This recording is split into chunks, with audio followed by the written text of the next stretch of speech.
What's up? JB here. We're here in New York City in front of the David Letterman Theater. I'm standing with tonight's guest, or the Friday guest, Michael Ammar. Yeah. We just got off the show. It was incredible. Also here with Dan White. And we got here a few hours ago. The show was amazing. Ashton Kutcher was on the show. Some country singers were on the show. Reba McEntire. My faves. What's up? Represent. And Michael did an awesome job. He performed Pressure, so you guys can see that. We're going to talk about it, talk about how you selected the material for the show tonight, what the process was like going through, what you think thought would have worked best for this.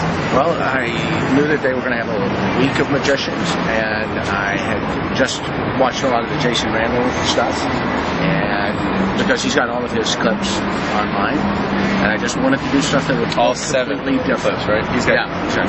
He's been on 7 times. He's been on this 7 times. 7 times. Wow. You know, and that tells you something. That tells you that he's doing what they want him to do.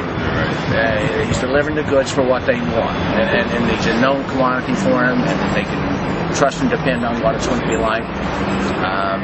But at the same time, I wanted something that would allow me to sit back and relax and look face on to the camera, Right. as opposed to just sitting looking at Dave. It was an important thing for me. I felt like that just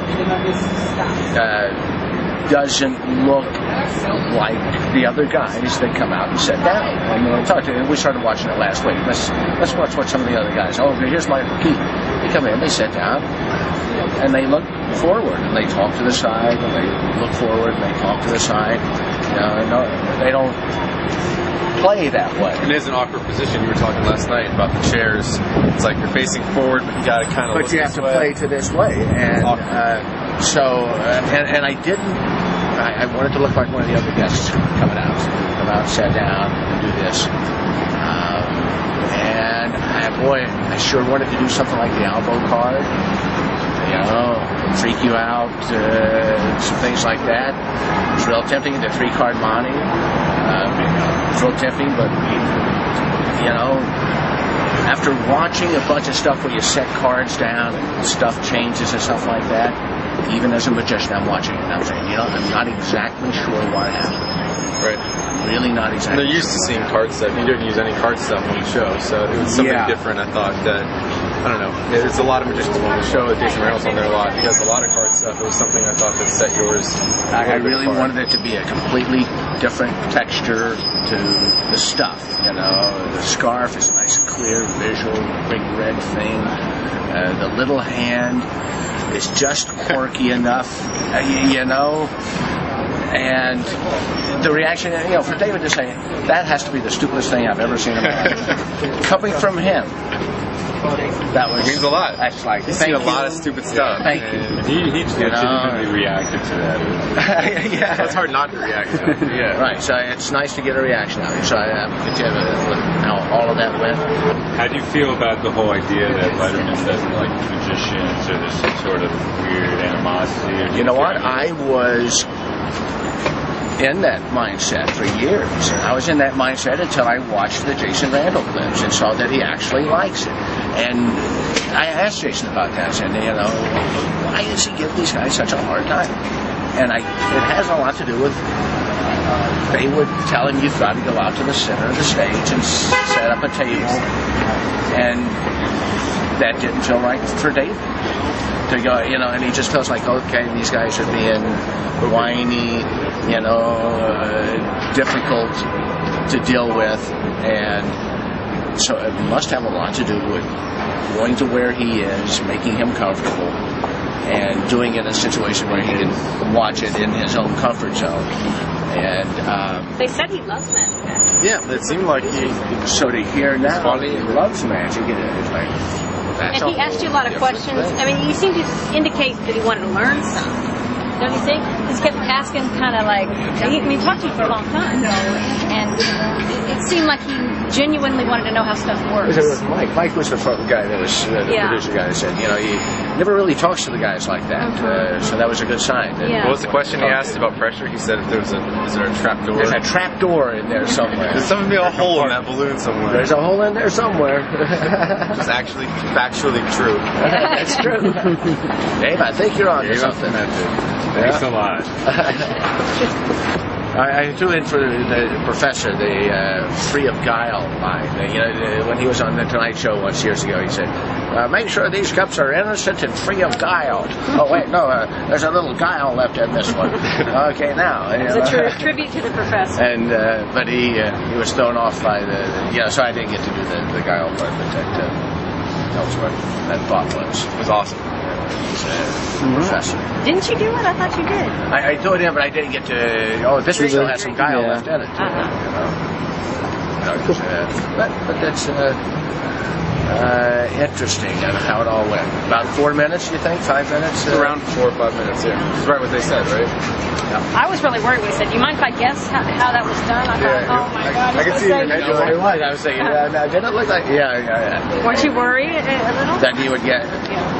Part of me wondered, is he really want to try and guess it? I guess no matter what he says, they stick to your day job.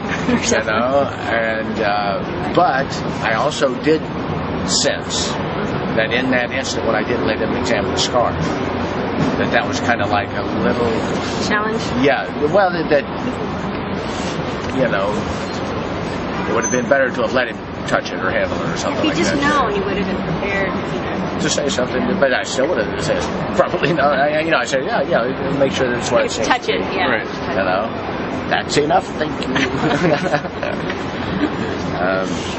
But yeah, I think that the first time to be able to see if something like this can produce some sort of communication through that online thing would be a real treat. I never had a chance to do it. What was talk about the process? So 5 minutes before the show, how does it go down backstage? They're real casual about it back there, and they kind of hold your hand all the way through it. And I think they try to not leave you a lot of time to get nervous. Right. It's, let me take you in to get your makeup. Okay, and so it's a fairly a process thing going on until, okay, now you're standing here, now we're going to tell you here, now we're going to make you stand here for a little bit. So I think they're just keeping you occupied and letting you know that they haven't forgotten you and you're not going to get lost. Right. You get ushered around. Did you see the other guests backstage? Yeah, but not much beforehand. Ashton Kutcher, we didn't see much. Mm-hmm. He was busy on Twitter. Yeah, that was funny. He was quick in and quick out. I think he's actually on that promotional tour for the movie. So they did something this morning, they did something there. Someone boom, hit and run thing. Got to meet Reba and Brooks and Dunn. Got some pictures with them.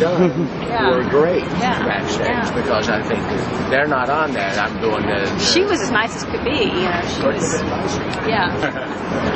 Yep. That was great. Yeah. That was great. Yeah. And now you got a quote you can use from Ashton Kutcher too, which was that was amazing. That was amazing. You hear that? Yeah. Did you watch the rest of it backstage? Yeah. You'd have to be an ass not to like that. I think I'll use that. Yeah, something like that. You'd have to be an ass not to use that. So now it's time to get ready for Europe, man. Go home, pack up, hit the road.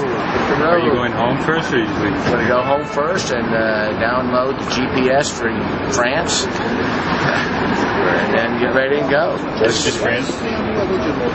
It spills over like Zurich and one city in Germany and the Netherlands and Belgium. A couple of them in Belgium.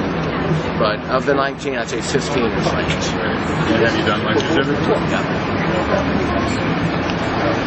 It's pretty neat. It's pretty neat.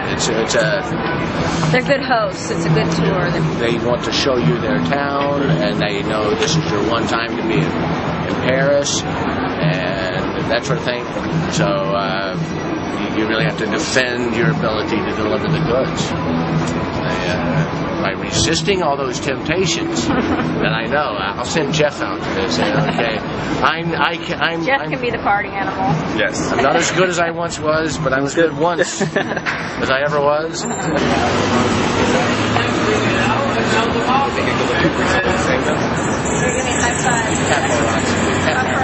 paparazzi.